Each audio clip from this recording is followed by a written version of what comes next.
आभार अभिनंदन स्वागत आप सभी का। हेलो मनी 9, मेरा सवाल है मैं हूं विपुल सिंह। आज इस तरह के संकेत देखने को मिल रहे थे, ऐसा लग रहा था कि बाजार थोड़ी सुस्ती दिखाएगा। शुरुआती जो आंकड़े निकल के आए उसमें बाजार में सुस्ती देखने को भी मिली, लेकिन जैसे ही एक समय बीता उसके बाद से शानदार रिकवरी और करीब करीब 19,900 का स्तर आज निफ्टी ने छू लिया है। 19,898 ये आज दिन का उच्चतम स्तर देखने को मिल रहा है और अब निफ्टी में 60 अंकों की मजबूती। तो बाजार अभी फिलहाल गिरने के लिए बिल्कुल तैयार नहीं है। तमाम वो निवेशक जो इस बात का इंतज़ार कर रहे हैं कि बाजार में थोड़ी करेक्शन आए फिर एंट्री ली जाए, उनको मौका फिलहाल मिलता हुआ दिखाई नहीं दे रहा है। एडवांस डिक्लाइन रेशियो की बात करें तो 31 शेयर ऐसे हैं निफ्टी में जो कि बढ़ के कामकाज कर रहे हैं और 19 शेयरों में गिरावट है, एक शेयर में कोई बदलाव नहीं है। मजबूती किन सेक्टर्स में देखने को मिल रही है इसमें भी जरा नजर डाल लेते हैं। तो आज फार्मा में अच्छी खासी बढ़त है, इसके अलावा तेल गैस क्षेत्र के अंदर भी बढ़त देखने को मिल रही है। इसके अलावा आज हम देख रहे हैं एफएमसीजी में बाइंग जो है वो दोबारा लौटती हुई दिखाई दी है। इसके अलावा हल्की मजबूती बैंकिंग शेयरों में भी यहाँ पर देखने को मिल रही है। लेकिन सवाल बड़ा वही कि अब बाजार में एंट्री लें, रुकें, डरें, क्या करें या थोड़ी गिरावट का इंतजार करें, क्योंकि गिरावट आ नहीं रही है। 19,400 की पहली रेजिस्टेंस बता रहे थे, फिर 500, फिर 600, 700 और आज 19,900 के आसपास पहुंच चुका है। तो क्या मान के चलें 20,000 से पहले ये बाजार रुकने वाला नहीं है? क्या रणनीति होनी चाहिए आपकी, इस पर बातचीत करेंगे।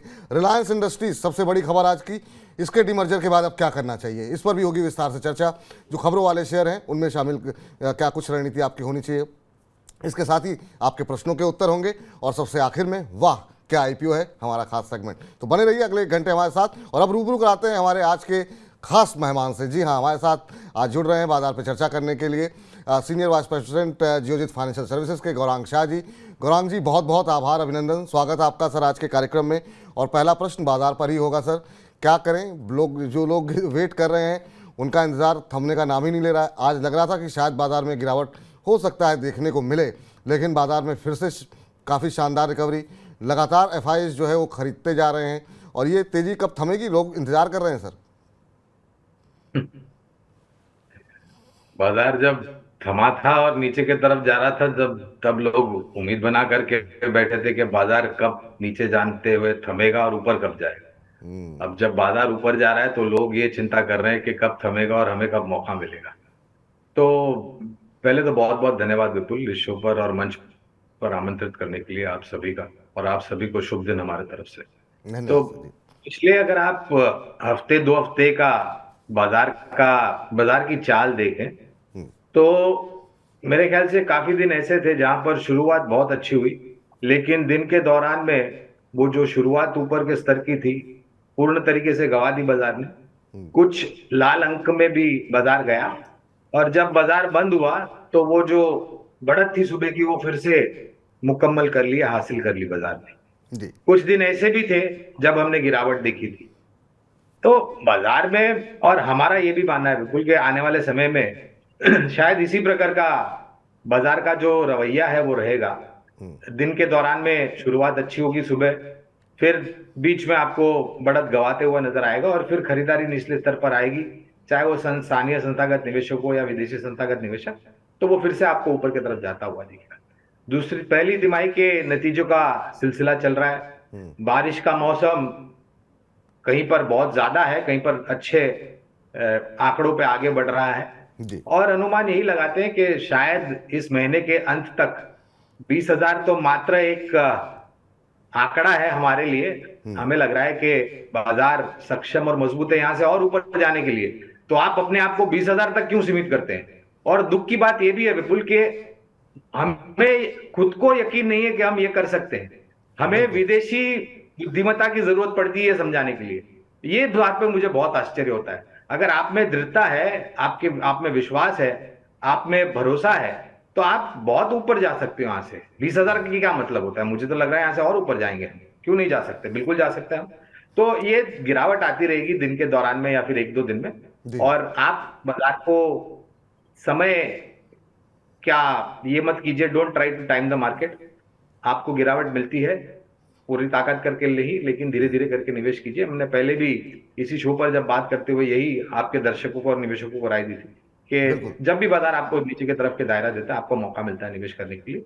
सिर्फ इतना है थोड़ी बुद्धिमत्ता का प्रयोग कीजिए, अच्छी सक्षम कंपनियों में निवेश कीजिए। जो कंपनियों के बारे में जानकारी नहीं है वहां पर जाइए मत, और bye quality don't by quantity. तो ये काफ़ी महत्वपूर्ण बात कही गौरांग जी ने, आप सबको गांठ बांध लेनी चाहिए कि क्वांटिटी पे ध्यान मत दीजिए, क्वालिटी वाले शेयरों में आप निवेश करिए तो कोई भी समय अच्छा होता है, चाहे बाजार ऊपर हो या नीचे हो। नज़रिया आपका लंबी अवधि का होना चाहिए। और बात सही है कि 20,000 का नज़रिया क्यों, अगर आप 2-3 साल के लिए शेयर पे पैसा लगा रहे हैं और अच्छी कंपनियों पे लगा रहे हैं तो 20,000 का पता नहीं कितने हज़ार के लेवल देखने को मिलेंगे। और जैसा गौरांग जी ने पिछली बार शायद कहा था कि वो जो है 1 लाख तक के टारगेट देख रहे हैं अगले 4-5 सालों के अंदर, तो वो निश्चित रूप से, तो आप कोई भी समय अच्छा होता है, बस ये है कि अच्छे शेयर और जो है सही क्वालिटी के शेयर आप निवेश कीजिए। चलिए, काफ़ी सारी टिप्पणियां आने लगी है। कपिल देव जी कह रहे हैं good afternoon, very good afternoon sir. The adventurous मिट जी कह रहे हैं नमस्ते सर। नमस्कार सर। सुजल राणे जी नमस्कार कर रहे हैं सर गौरांग जी आपको, तो नमस्कार सर आपको भी। आप सभी का बहुत बहुत धन्यवाद। आप सब लोग कार्यक्रम के दौरान बने रहिए और जो भी आप लोगों के प्रश्न हैं वो आप भेजते रहिए और प्रयास रहेगा कि इस कार्यक्रम के दौरान आपके तमाम प्रश्नों को समेटा जाए। एक एक करके तमाम प्रश्नों पर बातचीत कर लेते हैं। और यहाँ पर सर आज चीनी शेयरों पे हालांकि काफ़ी सारे सवाल आए हैं। सिद्धार्थ रंजन जी केपीसी शुगर के बारे में पूछ रहे हैं, लेकिन मैं चाहूँगा कि इस पर टिप्पणी बाद में आपसे लें क्योंकि आज हमने बजिंग स्टॉक्स में भी शुगर स्टॉक्स को डिस्कस करना है। आज अच्छी खासी बाइंग सर सारे चीनी शेयरों में देखने को मिल रही है। सर, बैंकों में पिछले 1-2 दिन में एक अच्छा रुझान लौटता हुआ दिखाई दिया है। फाइनेंशियल सेक्टर को लेकर के आपकी राय क्या है? और ख़ासतौर से बैंकों की अगर बात करें तो अभी मिड कैप पे जाना चाहिए या लार्ज कैप के साथ ही बने रहना चाहिए? ओवरऑल बैंकिंग सेक्टर को लेकर के अभी आपका व्यू क्या है सर? देखिए, बिल्कुल ऐसे तो हम आगे बढ़ती हुई टिप्पणी करते नहीं है, लेकिन हमने पिछले वित्तीय वर्ष में भी, जब पिछला वित्तीय वर्ष शुरू भी नहीं हुआ था, तब हमने एक वित्तीय क्षेत्र के ऊपर हमारा जो नजरिया है वो बताया था। और हमें लग रहा था कि वित्तीय क्षेत्र में मैं गिनती करता हूँ निजी क्षेत्र की बैंक, सरकारी बैंक और मजबूत एनबीएफसी। और तब हमने बताया था कि बैंकिंग सेक्टर बहुत शानदार परफॉर्म करेगा। और उसी तर्क के आधार पर और उसी सोच के आधार पर अगर आप देखने जाए तो जो क्षेत्र के आधार पर सूचकांक है वहां पर निफ्टी बैंक या बैंक निफ्टी में सर्वप्रथम सर्वोच्च स्तर बनाया था। ये नजरिया पिछले साल था, इस साल भी, क्योंकि ये नया वित्तीय वर्ष शुरू हुआ है और ये पहली तिमाही के नतीजों का आगाज हो रहा है, तो हमें इस वर्ष भी, इस वित्तीय वर्ष में भी लग रहा है कि वित्तीय क्षेत्र, सरकारी बैंक, निजी क्षेत्र की बैंक और मजबूत एमजीएससी नतीजों के आधार पर लोगों के ध्यान में रहेंगे, स्पॉटलाइट में रहेंगे, रडार पर रहेंगे। और जब कभी भी मौका बाजार देगा तो लोग यहां पर खरीदारी की सोचेंगे। अब मझौले शेयर में निवेश करना है या दिग्गजों में करना है, मुझे लग रहा है कि आपको दोनों पर जो संतुलन है वो बना करके रखना चाहिए। You have to do a balancing act. तो कुछ दिग्गज शेयर भी रखने चाहिए खरीदारी की सूची में और कुछ मझौले शेयर भी रखने चाहिए। ठीक। इस बीच इसी सेक्टर के ऊपर एक प्रश्न भी आया है और ये प्रश्न आया है इक्विटास स्मॉल फाइनेंस बैंक के ऊपर। अगर आप ट्रैक करते हो सर तो यहाँ पर ये कह रहे हैं, कपिल देव जी का प्रश्न आया है और कह रहे हैं कि क्या मौजूदा स्तर पे मैं लेना चाह रहा हूँ, क्या इस शेयर में मुझे पैसे लगाने चाहिए, करंट लेवल पे ले सकते हैं क्या? और अभी अगर हम देखें तो ये शेयर जो है करीब 96-97 रुपये के आसपास ट्रेड कर रहा है। करीब 4.5% की मजबूती है। पिछले 1 महीने में अच्छी चाल भी रही है, करीब 9% के आसपास की तेज़ी देखने को मिली है और पिछले 6 महीने में 70% का रिटर्न दिया है इक्विटास स्मॉल फाइनेंस बैंक पे, अगर आपकी कंपनी का एक्सपोजर हो तो मुझे ध्यान में नहीं आ रहा है कि हमारी कवरेज है कि नहीं, लेकिन स्मॉल फाइनेंस बैंक का जिक्र किया इन्होंने, तो वहां पर एक और बैंक है उज्जीवन स्मॉल फाइनेंस बैंक। बिल्कुल। यहाँ पर आप चाहे तो आप अपना निवेश कर सकते हैं, लेकिन जैसे मैंने बताया बाजार ऊपर गया है तो निश्चित तौर पर सभी शेयर ऊपर गए, छोटे मझौले और दिग्गज शेयर, सभी शेयरों में हमने ऊपर की तरफ के दायरे देखे।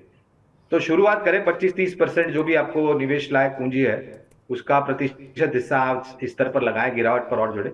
और एक आईपीओ भी आया था जहां पर हमने आईपीओ नोट द्वारा लंबी अवधि के लिए निवेश की राय दी थी, वो है उत्कर्ष स्मॉल फाइनेंस बैंक। बिल्कुल। तो दर्शक मित्र चाहे तो ये दोनों विकल्प सोच सकते हैं। ठीक। इस बीच एक और छोटी मिड कैप कंपनी पे प्रश्न आया है और वो आया है कि यहाँ पर प्रीमियर एक्सप्लोसिव लिमिटेड पर जय किशन जी पूछ रहे हैं कि सर आप जरा समीक्षा करके गौरांग जी से पूछ करके बताइए कि इसमें भी क्या रणनीति होनी चाहिए। अब ये इन्होंने नहीं लिखा है इन्होंने खरीद रखे हैं या खरीदना चाह रहे हैं। 929 रुपये का शेयर है सर, और अभी Q1 के इनके जो रिजल्ट्स आए हैं वो काफ़ी अच्छे रहे हैं, जिसके चलते हमने देखा कि अब फिर नए 52 वीक हाई ये शेयर बनाता हुआ दिखाई दे रहा है और काफ़ी शानदार नतीजे रहे हैं। आप अगर ट्रैक करते हो तो प्रीमियर एक्सप्लोसिव डिफेंस क्षेत्र के अंदर ऑलरेडी काफ़ी ज़्यादा तेज़ी है। मझगांव डॉक देख लें या फिर कोचिन शिपयार्ड देख लें, सब में अच्छा खासा अप मूव देखने को मिल रहा है। यहाँ पर भी हम देख रहे हैं कि अच्छा खासा रनअप देखने को मिला है पिछले कुछ दिनों के अंदर। अभी क्या सलाह रहेगी अगर आप ट्रैक करते हो सर? तो प्रीमियर एक्सप्लोसिव पर तो कवरेज नहीं, इसलिए विशेष रूप में टिप्पणी नहीं कर पाएंगे। लेकिन डिफेंस क्षेत्र मेरे ख्याल से 3 या 4 साल पहले भारत सरकार ने डिफेंस में FDI खोला गया था। मेक इन इंडिया और मेड इन इंडिया पर माननीय प्रधानमंत्री जी ने बहुत निर्णायक तरीके से नीतियों पर ध्यान दिया और उसको जमीनी स्तर पर लागू किया, और उसके फलस्वरूप यह है कि पिछले साल 1.5 साल में डिफेंस क्षेत्र से जुड़ी हुई कंपनियों ने शानदार रुझान लेकर के, यहां तक कि कुछ एसेट मैनेजमेंट कंपनियों ने थीमेटिक या फिर सेक्टर डेडिकेटेड डिफेंस फंड भी बाजार में उतारे हैं। Hindustan Aeronautics, Bharat Dynamics, Mazagon Docks, Cochin shipyard, ये सभी जो कंपनियां सरकारी है, वहां पर जब IPO आया था तब हमने लंबी अवधि के लिए निवेश की राय दी थी। तो ये कंपनियां ज्यादा पसंद आती है हमें, और इस क्षेत्र में जो कंपनी हमें अच्छी लगती है वो है भारत डायनामिक्स। तो ये चाहे तो ये विकल्प पर ध्यान दे सकते हैं।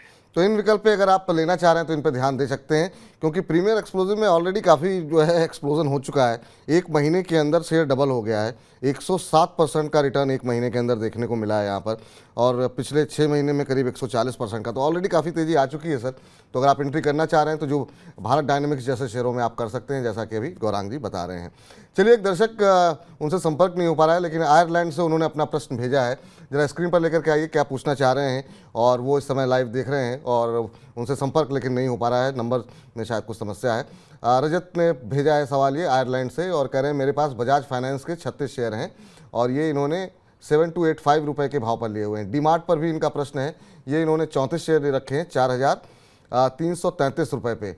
ICICI बैंक हैं सर 160 शेयर 758 रुपये पे, और सिंजीन के भी शेयर इन्होंने ले रखे हैं 563 रुपये पर। जानना ही चाह रहे हैं कि ये जो इनका पोर्टफोलियो है ये कैसा है, क्या शेयरों का चुनाव जो है इनका बेहतर है, और नज़रिया हालांकि इन्होंने नहीं बताया है रजत ने कि कितने समय तक इसे होल्ड कर सकते हैं, लेकिन अगर आप इनके जो शेयरों के चुनाव हैं उस पर अगर आप टिप्पणी कर सकें, जिसमें सिंजीन है, ICICI बैंक हैं और 1-2 शेयर जो इन्होंने ले रखे हैं, उसमें क्या कुछ टिप्पणी आपकी रहेगी सर?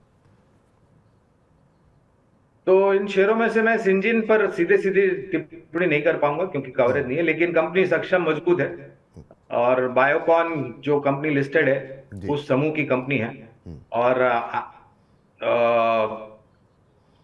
मेरे ख्याल से R&D में बहुत बड़ी सहायता ये कंपनी करती है बायोकॉन को, और बायोसिमिलर्स के लॉन्चेस को लेकर के काफी उत्साहित है, और यहाँ पर ही ये सबसे बड़ा काम करती है। कंपनी सक्षम और मजबूत है, बैलेंस शीट बहुत अच्छी, और कारोबार ठीक ठाक और बहुत बेहतर चल रहा है। बाकी जो 3 कंपनियां हैं वहां पर मैं उनको ये राय दूंगा कि आप निश्चिंत होकर के बने रहे। बजाज फाइनेंस हुआ, डीमार्ट हुआ या फिर ICICI बैंक हुआ। और इनको एक राय और दूंगा मैं कि डीमार्ट यानी कि एवेन्यू सुपरमार्ट की जो इनका निवेश है वो मेरे ख्याल से थोड़ा बहुत ऊपरी स्तर पर है। इनके पास मौका है यहाँ पर और जोड़ने के लिए, कि क्योंकि ये जिस स्तर पर इन्होंने निवेश किया था वहां से काफी नीचे चल रहा है, और जिस तरीके से लोगों को थोड़ी चिंता है जियो रिटेल को लेकर के और रिलायंस रिटेल को लेकर के, लेकिन भारत 140 करोड़ की आबादी है विपुल, और खपत से चलने वाली आबादी, और ये आपको सिर्फ बड़े या छोटे शहरों में से मांग ऊपर जाती हुई नजर नहीं आएगी, लेकिन छोटे मझौले या फिर ग्रामीण और मध्यम ग्रामीण जो इलाके हैं या शहरें हैं वहां से आपको मांग ऊपर जाती हुई नजर आएगी। और एवेन्यू सुपरमार्ट यानी कि डीमार्ट के मैनेजमेंट ने बहुत निर्णायक तरीके से कारोबार की रणनीति जमीनी स्तर पर रखी है, और वो ज्यादा ध्यान दे रहे हैं छोटे मझौले शहरों में और ग्रामीण मध्यम ग्रामीण भागों में। तो इनकी जो कवरेज है, रीच है, वो बहुत बेहतरीन तरीके से आने वाले भविष्य में बढ़ सकती है। ठीक, तो ये फिलहाल आपके लिए राय यहाँ पर निकल करके आती हुई, और आपको सिर्फ सिंजीन को छोड़ करके बाकी तीनों शेयर आप बने रहिए यहाँ पर। और जैसा कि डीमार्ट के बारे में आपको सलाह दी गई है कि आप चाहें तो यहाँ पर और ऐड कर सकते हैं, आपके भाव से काफ़ी नीचे आ गई है कंपनी, तो वहाँ पर आप और शेयर खरीद सकते हैं। इस बीच राजेंद्र खंडेलवाल जी हमारे साथ जुड़ चुके हैं फ़ोन पे। राजेंद्र जी नमस्कार। नमस्ते जी। नमस्ते। कैसे हैं सर आप? एकदम बढ़िया विपुल जी। चलिए ठीक है, आप ऐसे ही प्रसन्न रहिए सर, हमारी सबसे दुआएं हैं। बताइए क्या प्रश्न है सर आपका। मेरे पास में रेडिंगटन है 700 शेयर 185 के भाव में है। अब अच्छा। इसके बारे में थोड़ा जानकारी लेना था, नजरिया कोई ज्यादा बड़ा नहीं है, ज्यादा जी। दिन का नहीं है, अच्छा अच्छा। और अभी शॉर्ट टर्म बहुत के लिए। अच्छा, किस भाव पे लिए? 185 पे। 125। चलिए, रेडिंगटन आज थोड़ा सा दबाव दिखा रहा है, 185 की आपकी खरीद है और अभी देख रहे हैं 4-5 रुपए नीचे है आपकी खरीद से। 180 181 के आसपास ये शेयर ट्रेड करता हुआ दिखाई दे रहा है। पिछले एक महीने में करीब 4-4.5% का नेगेटिव रिटर्न यहाँ पर आता हुआ दिखाई दिया है और पूरी तरीके से अंडर परफॉर्म किया है बाजार को इसने। पिछले 6 महीने में भी 3% के आसपास का नेगेटिव रिटर्न रहा है, जबकि हम देख रहे हैं पूरा बाजार लगातार नए उच्चतम स्तर बनाता हुआ दिखाई दे रहा है। गौरांग जी से पूछते हैं। गौरांग सर, क्या सलाह रहेगी सर आपकी? रेडिंगटन के शेयर इन्होंने ले रखे हैं 185 पे। इनकी खरीद से बहुत ज़्यादा दूरी नहीं है, लेकिन इनका नज़रिया भी बहुत लंबा नहीं है, छोटी अवधि के लिए लिया हुआ है। देखिए, छोटी अवधि के लिए विपुल हम सक्षम ही नहीं है किसी भी तरह का टिप्पणी करने के लिए, क्योंकि हम जो आकलन करते हैं कंपनियों का वो बुनियादी तर्क के आधार पर करते हैं और वहां पर लंबी अवधि का नजरिया होना जरूरी है। और इस कंपनी के ऊपर भी हमारी कोई राय नहीं है, लेकिन अगर ये परिवर्तन करना चाहते हैं और अपना नजरिया छोटी से मध्यम अवधि में करेंगे, तो आपको याद होगा विपुल, हमने काफी कुछ सुझाव आपके इसी माध्यम के द्वारा लोगों तक पहुंचाए थे। उनमें से एक विकल्प था फेडरल बैंक बिल्कुल। और अशोक लेलैंड, टाटा पावर जैसी कंपनियां हमने पहले बताई थी। तो अशोक लेलैंड जब हमने राय दी थी तो वो करीबन 130 या 140 के आसपास था। आज मौजूदा स्तर 170-75 के आसपास। अगर ये चाहे तो यहाँ पर परिवर्तन कर सकते हैं, तो सर लेकिन वो आपका, लंबी अवधि के लिए होना चाहिए। जी जी, आपका नज़रिया चूंकि यहाँ पर बहुत छोटी अवधि का है, नुकसान आपको ज़्यादा हो नहीं रहा है, 4-5 रुपये का नुकसान है, तो जो अगर आप मध्यम अवधि में निवेश करना चाह रहे हैं तो अशोक लेलैंड जो है यहाँ पर आप निवेश कर सकते हैं। इसके अलावा जो बाकी कंपनियाँ सजेस्ट की हैं गौरांग जी की तरफ से, तो वहाँ पर आप स्विच कर सकते हैं। ये फिलहाल सलाह दी गई है आपको। वैसे भी ये शेयर अंडर परफॉर्म कर रहा है पूरी तरीके से चलते हुए माफ़ कीजिएगा बाजार में। इस बीच चलिए अगले दर्शक का प्रश्न ले लेते हैं और ये जो है विनीत कुलकर्णी जी का प्रश्न आया है और ये कह रहे हैं कि साइंट डीएलएम लिमिटेड स्टॉक्स को खरीदना चाहते हैं लंबी अवधि के लिए। विनीत कुलकर्णी जी, हाल की लिस्टिंग है सर, काफ़ी शानदार लिस्टिंग देखने को मिली थी और जो है यहाँ पर अच्छा खासा मूव भी देखने को मिला था। अब ये एंट्री करना चाह रहे हैं। अभी अगर हम देखें तो करीब आधे % के आसपास की आज जो है मजबूती देखने को मिल रही है। आप कैसे देख रहे हैं सर साइंट डीएलएम को, और क्या करंट लेवल पे साइंट लिमिटेड पे खरीदारी की जा सकती है? तो मैंने कंपनी के प्रोस्पेक्टस देखे थे और मैनेजमेंट की तरफ से जो टिप्पणियां थी आईपीओ के पहले और आईपीओ के पश्चात, जी। वो भी हमने सुनी थी। तो जिस क्षेत्र में ये कामकाज कर रहा है विपुल, वो बहुत ही बेहतरीन क्षेत्र है और वहां पर इनकी काबिलियत बहुत ऊपर की तरफ है। इनका अनुभव भी उतना ही मजबूत है और इनके पास जो टेक्नोलॉजी है वो भी आधुनिक टेक्नोलॉजी है। एक चीज मैं बताना यहाँ पर ये चाहूंगा आपके दर्शकों को और निवेशकों को कि कोई भी आईपीओ अगर लिस्ट होता है और अगर वो आईपीओ लिस्टिंग के बाद अपने इश्यू प्राइस से 40, 50, 60% या उससे ज्यादा ऊपर जाता है, तो आपको उतावलापन करके, कूद करके, छलांग लगा करके निवेश करने की जरूरत नहीं है, क्योंकि आप फंस जाएंगे। और ऐसा कई बार हुआ है। काफी लोग ऊपर के भाव में निवेश कर देते हैं लिस्टिंग के बाद और फिर मुनाफा वसूली आती है, क्योंकि जो लोगों ने बाजार में पैसे उठाए थे या छोटी अवधि के लिए निवेश किया था वो मुनाफा समेटने आ जाता है और फिर नीचे तरफ के दायरे। तो आप थोड़ा थोड़ा थोड़ा पेशेंस रखिए, थोड़ा धैर्य रखिए ऐसे निवेश करने के लिए। कंपनी अच्छी और सक्षम है, मजबूत है, इतना मैं बता सकता हूँ। सीधे सीधे राय नहीं दे सकता क्योंकि कवरेज नहीं है, लेकिन जो मैंने बताया उस चीज पर ध्यान दीजिए। ठीक, तो इन चीज़ों पर आप ध्यान दीजिए, ये आपके लिए फिलहाल सलाह निकल करके आती हुई। इस बीच एक और प्रश्न ले लेते हैं हमारे अगले दर्शक का और ये प्रश्न आया है एवरडेट की तरफ से। इन्होंने अपना नाम नहीं लिखा है और इन्होंने जो आईडी बनाई है अपनी वो every day becomes a history के नाम से। अच्छा, ये इनका प्रश्न ये है सर, आईओसीएल को क्या होल्ड करना चाहिए या फिर बेचकर निकल सकते हैं? एवरेज इनका है 70 रुपये के आसपास और हमने देखा काफ़ी अच्छा खासा मूव पूरे हमने देखा ऑल मार्केटिंग कंपनीज में देखने को मिला है। अभी 98 पे चल रहा है, तो इनको 28 रुपये पर शेयर का प्रॉफिट यहाँ पर हो रहा है। फिर से कच्चे तेल की कीमतें थोड़ी ऊपर जाती हुई दिखाई दे रही हैं, तो क्या एक बार प्रॉफिट बुक करना चाहिए इनको सर, या फिर अभी होल्ड कर सकते हैं? देखिए, हमारा जो लक्ष्य था उसके आसपास ही है, तो जाहिर है बुनियादी दर के आधार पर हमारे लिए यही सही रहेगा कि मुनाफा समेट सकते हैं अगर ये चाहे तो। लेकिन मेरे ख्याल से अगले हफ्ते इंडियन ऑयल कॉर्पोरेशन के नतीजे आ रहे हैं बिल्कुल। और जो भी नीचे के तरफ के दाम चल रहे थे उसका फायदा आईओसी को मिलेगा in terms of inventory gains, शुद्ध मुनाफा, रिफाइनिंग मार्जिन्स में जो वृद्धि है वगैरह वगैरह।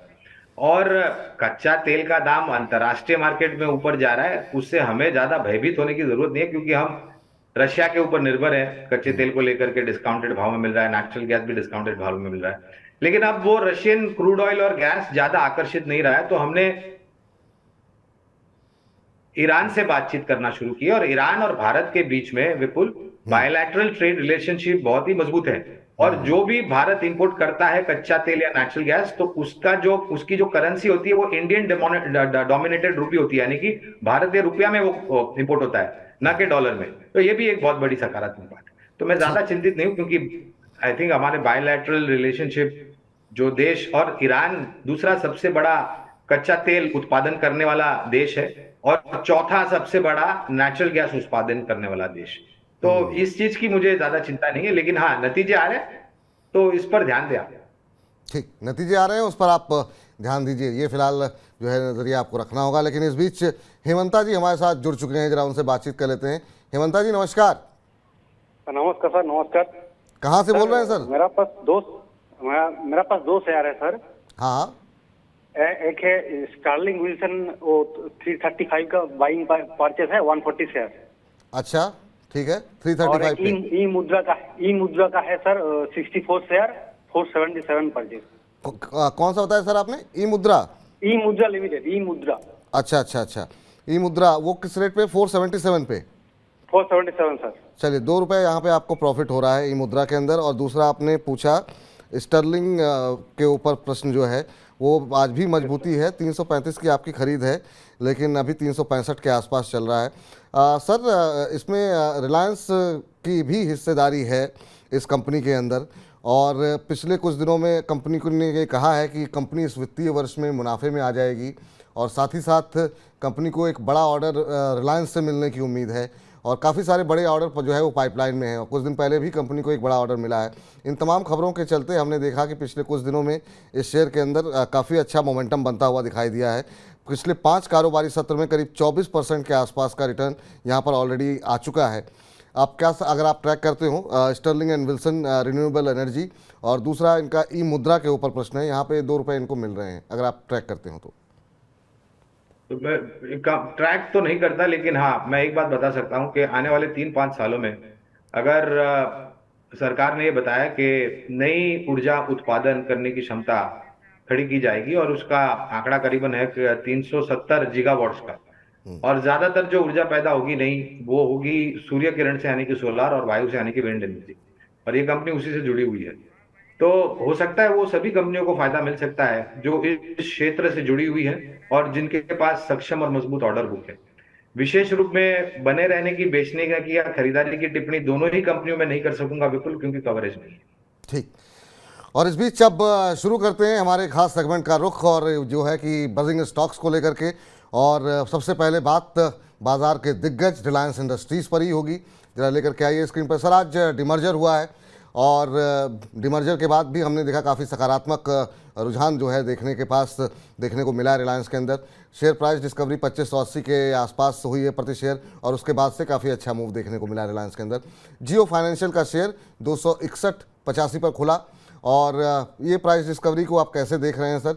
और आपसे जानना चाहेंगे कि इस डिमर्जर के बाद रिलायंस इंडस्ट्रीज़ को लेकर के आपका व्यू पॉइंट क्या है? क्या अभी पैसे लगाने चाहिए? और ख़ासतौर से क्या डिमर्जर को लेकर के अब ये माना जाए कि रिलायंस इंडस्ट्रीज़ पूरी तरह तैयार है?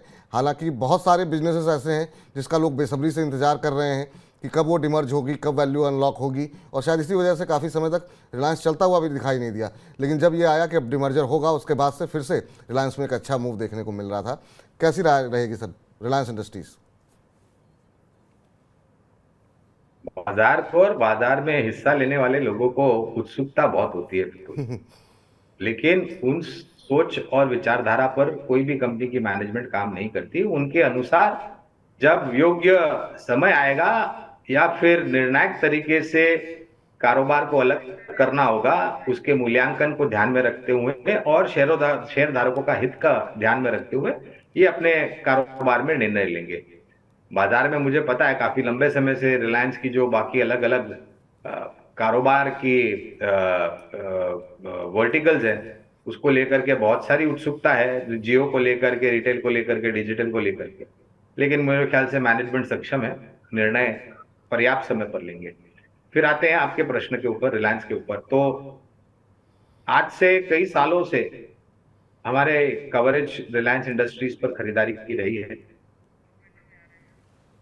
डीमर्जर के बाद मेरे ख्याल से वैल्यू बहुत ही बेहतरीन तरीके से हुई है, क्योंकि जियो फाइनेंशियल्स की बुक वैल्यू है वो 200 रुपया है, और जो कल जो मैंने बातें सुनी थी वो थी कि 165 और 185 के बीच में लिस्टिंग हो सकती है, लेकिन 260 के ऊपर के स्तर हमने देखे हैं। तो बिल्कुल। बहुत ही बेहतरीन मूल्यांकन बाजार ने दिया है जियो फाइनेंशियल्स को।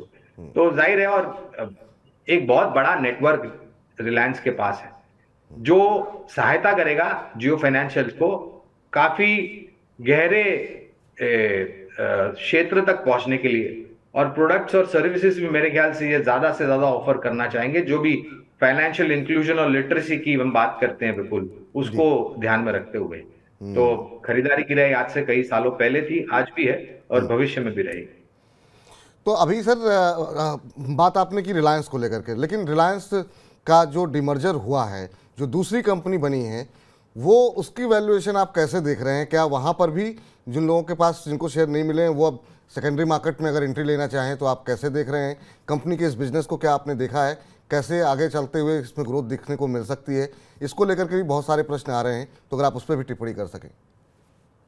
देखिए, ऐसे भविष्यवाणी तो मैं नहीं कर सकता, लेकिन जैसे मैंने बताया बिल्कुल कि रिलायंस का नेटवर्क बहुत मजबूत है, उनकी पहुंच बहुत मजबूत है, और उसका फायदा जियो फाइनेंशियल्स को सीधे सीधे मिलेगा, और उनको आसानी हो जाएगी लोगों तक पहुंचने के लिए, चाहे वो बड़े शहर हो, छोटे शहर हो, ग्रामीण या मध्यम ग्रामीण इलाके हो भारत देश के। और जिस तरीके की वित्तीय मजबूती या फिर फाइनेंशियल स्ट्रेंथ रिलायंस के पास है, उसका भी सहारा जियो फाइनेंशियल सर्विसेज को मिलेगा। अब ये देखना पड़ेगा कि मैनेजमेंट अपने कारोबार को किस प्रकार से आगे लेकर जाना चाहती है और किस प्रकार के प्रोडक्ट्स जियो फाइनेंशियल्स के थ्रू ये मार्केट में लाना चाहती है। अब इसके ऊपर मैं ज्यादा टिप्पणी नहीं करूंगा, क्योंकि इसके बारे में जानकारी बहुत कम है बाजार में, तो थोड़ा समय लगेगा इसके। तो रिलायंस इंडस्ट्रीज के बारे में गौरांग जी की सलाह ये है कि पहले भी खरीदारी की सलाह थी, आज भी खरीदारी की सलाह रहेगी। रिलायंस इंडस्ट्रीज आप खरीद के चल सकते हैं। बाकी जो कंपनी आज लिस्ट हुई है रिलायंस जियो फाइनेंशियल के ऊपर, उनका मानना है कि अभी थोड़ा देखने दीजिए आगे चल करके क्या कुछ आंकड़े सामने निकल करके आते हैं, क्या कुछ खबरें निकल के आती हैं, मैनेजमेंट का रुख क्या है इसको लेकर के, उसके बाद गौरांग जी की टिप्पणी आएगी। लेकिन अभी फिलहाल लिस्टिंग काफ़ी शानदार रही है, क्योंकि कल जो जैसा गौरांग जी बता रहे थे कि कल जो चर्चा चल रही थी वो यही थी, 170 160 से लेकर के 190 तक की बात हो रही थी, और आज 261 के आसपास की लिस्टिंग हुई है। तो काफ़ी शानदार मूव यहाँ पर देखने को मिल रहा है। तो ये फिलहाल रिलायंस इंडस्ट्रीज आज की सबसे बड़ी खबर, उस पर जो है गौरांग जी का रुख आपने देख लिया। आगे बढ़ते हैं, अगली खबर का रुख करते हैं, और कुछ एक नतीजे आए हैं उन पर भी जरा नज़र देख लेते हैं। हॉटसन एग्रो के नतीजे आए हैं और कंपनी का मुनाफा काफ़ी शानदार देखने को मिला है, 54% बढ़ा है, 80 करोड़ रुपए के आसपास कंपनी का मुनाफा रहा है। कंपनी की आय हालांकि ज़्यादा नहीं बढ़ी है, 7% ही बढ़ी है, 2150 करोड़ रुपए रही है। लेकिन लागत जो कंपनी की बढ़ी है उसकी भरपाई हुई है, क्योंकि दूध की कीमतें ऑल टाइम हाई पे पहुंच गई, और महंगे दूध के चलते कंपनी ने अपनी लागत जो बढ़ी है उसकी भरपाई की है। उम्मीद से बेहतर नतीजों से आज हम देख रहे हैं शेयर के अंदर करीब 8% के आसपास की तेजी है। गौरांग सर, अगर आप ट्रैक करते हो हॉटसन एग्रो प्रोडक्ट्स, रिजल्ट्स अच्छे रहे हैं और रिजल्ट्स के बाद अच्छी तेजी भी देखने को मिल रही है, आपका है सर इस पर कोई व्यू? तो डिस्क्लोजर यहाँ पर विपुल, हमारी हटसन एग्रो पर काफी लंबे समय से खरीदारी की राय है, और डेयरी यानी कि दूध से जुड़े हुए जो बाकी अन्य पदार्थ है वो ये कंपनी बनाती है। एग्री यानी कि कृषि क्षेत्र से भी जुड़ी हुई है, और काफी अच्छा प्रोडक्ट प्रोफाइल है इनका, और लंबी अवधि के लिए हमारी खरीदारी की राय है। लंबी अवधि के लिए यहाँ पर अभी भी क्या करंट लेवल में भी खरीदारी कर सकते हैं सर? आज थोड़ी सी तेजी ज़्यादा है, 5-6%, 7% के आसपास की। समय का चिंतन करेंगे तो चिंतन करते रह जाएंगे, खरीदारी कीजिए उससे। खरीदारी कीजिए बिल्कुल, आज की मजबूती के बाद भी और ज़्यादा जो है यहाँ पर सकारात्मक रुख बनता हुआ दिखाई दे रहा है। नतीजे अच्छे रहे हैं तो आने वाले समय भी और अच्छे नतीजे देखने को मिल सकते हैं, लंबी अवधि के लिए खरीदारी की सलाह हॉटसन अग्रो में निकल करके आती हुई। अगली कंपनी जरा स्क्रीन पर लेकर के आइए और उस पर फिर चर्चा करते हैं सर के साथ। अगली कंपनी जो है वो है मझगांव डॉकयार्ड। लगातार हम अभी चर्चा भी कर रहे थे और लगातार जो है शेयर जो है वो रुकने का नाम नहीं ले रहा है। डिफेंस क्षेत्रों में सर लगातार तेजी है। पिछले कुछ दिनों में जो इसको ऑर्डर मिले हैं उसके चलते एक महीने में 39% से ज़्यादा की तेज़ी हमने देखी है मझगांव डॉकयार्ड में डॉक में देखने को मिली है। 6 महीने के अंदर 137% का रिटर्न यहाँ पर देखने को मिला है। सर कैसे देख रहे हैं इस कंपनी को? आज भी हम देख रहे हैं 5% के आसपास की तेज़ी देखने को मिल रही है। अभी भी क्या इस रैली के बावजूद क्या अभी यहाँ खरीदारी के मौके हैं या आपको लग रहा है कि काफ़ी महंगा हो चुका है, थोड़ा अभी अवॉइड करना चाहिए? आज अपर सर्किट देखिए, महंगा या सस्ता ये तो निवेशक की नजर के ऊपर है। और हमने अभी बात की थी डिफेंस क्षेत्र की, जब आपने प्रीमियर एक्सप्लोजिव्स को लेकर के हमको एक प्रश्न पूछा था और हमने तब बताया था आपको कि Mazagon dock, Cochin shipyard, Bharat Dynamics, Hindustan Aeronautics, PL और निजी क्षेत्र की कंपनियां मिसाल के तौर पर L and T, Bharat Forge, Astra Micro जैसी कंपनियां हैं यहाँ पर हिस्सा ले रही है। और अभी लिस्टेड एंटिटी नए आईपीओस भी आए थे जो डिफेंस क्षेत्र में सप्लाई कर रहे हैं। मुझे ये लग रहा है कि अगर अब पहले तो डिस्क्लोजर आईपीओ में खरीदारी की राइट और ये ऑर्डर बुक तो शुरुआत है। बिल्कुल आप ये सोचिए, और सरकार यानी कि डिफेंस मंत्रालय के तरफ से 3 सूचियां प्रतिबंधित तौर पर बाहर लाई गई है जो पहले हम इंपोर्ट करते थे, और आने वाले भविष्य में यहाँ पर और भी सूचियां आती हुई नजर आएगी जो प्रतिबंधित होगी और हमारे यहाँ पर make in India, made in India and defence FDI के तहत इनको फायदा मिलेगा। तो स्वाभाविक है। और हाल फिलहाल जब अभी प्रधानमंत्री जी विदेश यात्रा पर गए थे, खास करके जो यूएस की यात्रा पर गए थे, दौरे पर गए थे, वहां पर बहुत बड़े बड़े डिफेंस रिलेटेड डील्स भी साइन हुए। तो मुझे तो लगता है कि ये तो केवल मात्र शुरुआत है। आने वाले भविष्य में और भी मजबूत ऑर्डर बुक होगी और उस ऑर्डर बुक के आधार पर इनके नतीजे भी और शानदार आएंगे। तो मेरे ख्याल से खरीदारी है तो बने रहे, नहीं है तो आप मौके ढूंढ सकते हैं खरीदारी करने की। नहीं है खरीदारी आपके पास शेयर तो आप खरीदारी कर सकते हैं। और गौरांग जी का मानना है कि अभी और ऑर्डर मिलेंगे। तो अभी तो पार्टी शुरू हुई है मझगांव के अंदर और 6 महीने में शानदार रिटर्न यहाँ पर 137% के आसपास का रिटर्न मिला है। तो जिन लोगों के पास भी हैं बने रहिए, अभी यहाँ पर और अच्छे रिटर्न आते हुए दिखाई देंगे। अब अगली खबर का रुख करते हैं और आज मिठास देखने को मिल रही है चीनी शेयरों के अंदर। आज सारे चीनी शेयरों में काफ़ी शानदार तेज़ी जो है वो देखने को मिल रही है। और सुबह जो बाजार की गिरावट थी उसमें भी हम देख रहे तेज़ी। केसीपी शुगर 20% की तेज़ी के साथ कामकाज कर रहा था। श्री रेणुका शुगर में 5% का अपर सर्किट लगा। बजाज हिंदुस्तान 10% ऊपर है। सभी शेयर जो है, बलरामपुर चीनी में हम अच्छी तेज़ी देख रहे हैं। उत्तम शुगर 8%, शक्ति शुगर 4% के आसपास की मजबूती के साथ कामकाज कर रहा है। बलरामपुर चीनी में 3% से ज़्यादा की मजबूती देखने को मिल रही है। और आज सुबह से सवाल भी काफ़ी ज़्यादा कार्यक्रम में आ रहे हैं। जरा पढ़ देते हैं। फराना ऑपरेटर जी के नाम से इन्होंने प्रश्न भेजा है। रेणुका शुगर इनके पास है 220 शेयर, 44 रुपये 77 पैसे पे इन्होंने लिए हुए हैं। इसके अलावा कार्यक्रम की शुरुआत में कुछ एक प्रश्न आए थे। सिद्धार्थ रंजन जी का है, केसीपी के शुगर के शेयर इन्होंने ले रहे हैं। अच्छा, कह रहे हैं कि 1000 शेयर लेना चाहते हैं केसीपी शुगर के।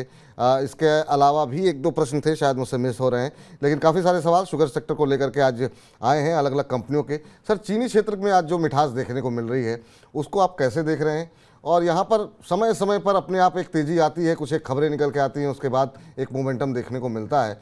अन्यथा हम देखते हैं कि बहुत सीमित दायरे में कामकाज करते हैं।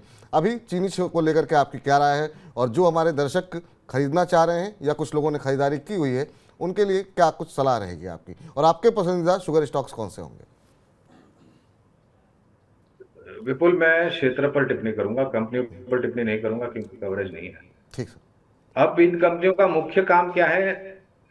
चीनी का उत्पादन करना। चीनी कहां से बनती है? गन्ने से। गन्ने का दाम क्या है? उस पर थोड़ा बहुत मेरे ख्याल से आत्मचिंतन सरकार को भी करना पड़ेगा, राज्य सरकार को भी करना पड़ेगा, क्योंकि परिस्थिति थोड़ी नाजुक है। दूसरी तरफ जो चीनी बनती है गन्ने से, उसके दाम कहां पर है वो देख लीजिए।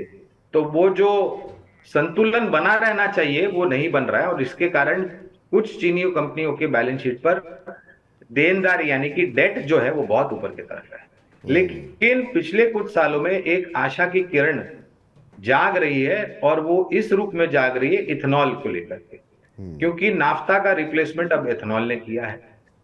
पेट्रोल डीजल में वगैरह में ब्लेंडिंग की भी बात सरकार के तरफ से आई है, और वो ब्लेंडिंग को मौजूदा जो प्रतिशत में ब्लेंडिंग होती है उसको ऊपर की तरफ लेके जाने के लिए कुछ समय लगेगा, क्योंकि वहां पर आपको इंफ्रास्ट्रक्चर चाहिए ऊपर की तरफ ब्लेंड करने के लिए। एथेनॉल के जो दाम 2 साल 3 साल पहले थे प्रति लीटर, वहां पर भी काफी ऊपर की तरफ के दाम हमने देखे। तो मैं इतना कहूंगा कि इस क्षेत्र की जो मजबूत कंपनियां हैं, जिनकी बैलेंस शीट पर डेट कम है, या फिर जो डेट को कम करने का प्रयास कर रही है आने वाले भविष्य में, उन सब कंपनियों पर ध्यान दें।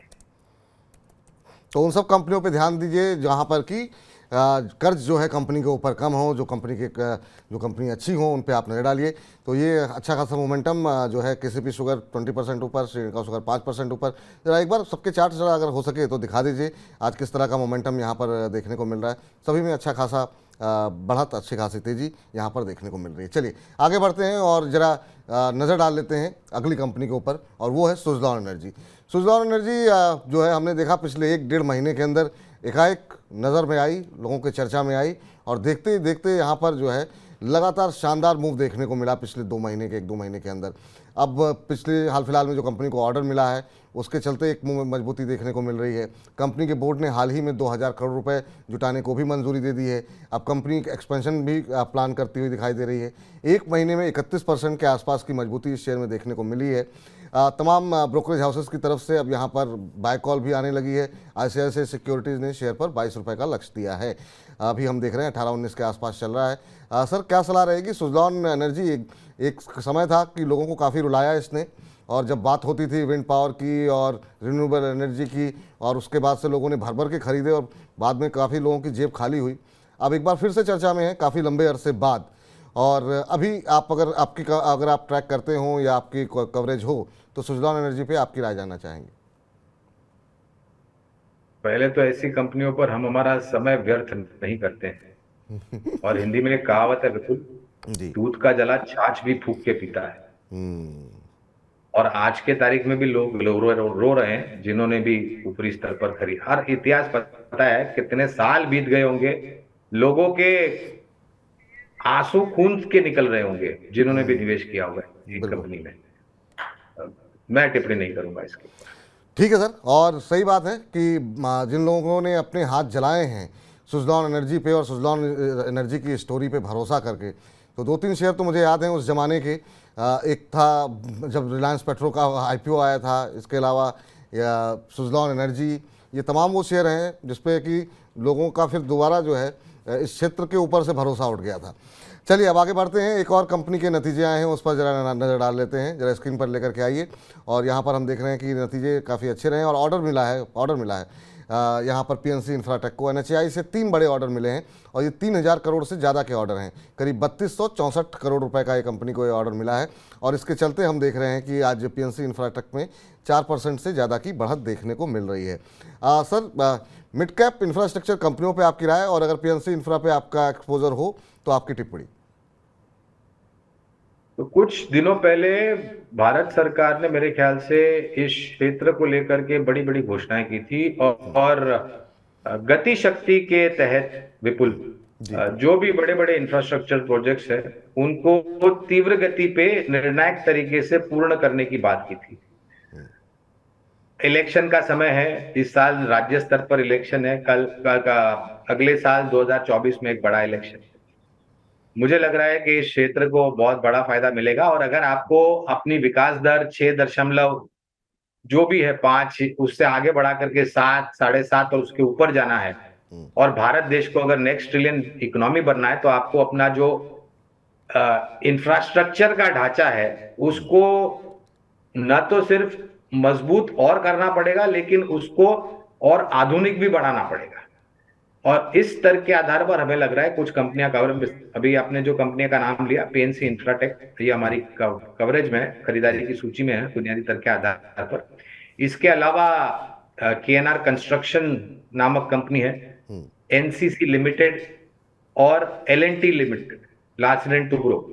लार्सन एंड टुब्रो ये इसलिए विपुल क्योंकि ये चौतरफा फैली हुई कंपनी है, और चौतरफा जितना भी कारोबार है इंक्लूडिंग इंफ्रास्ट्रक्चर, वहां से बहुत बेहतरीन योगदान इनके बैलेंस शीट पर आता है।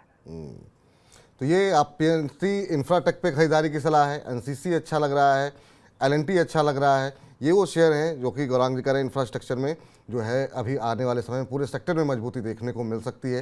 इलेक्शन ईयर है, काफ़ी स्पेंडिंग होगी इंफ्रास्ट्रक्चर पे और इन कंपनियों को इसका लाभ मिल सकता है। तो इसलिए जो लोग खरीदे हुए हैं वो बने रहें और अगर आप निवेश करना चाहते हैं तो इन कंपनियों में निवेश कर सकते हैं।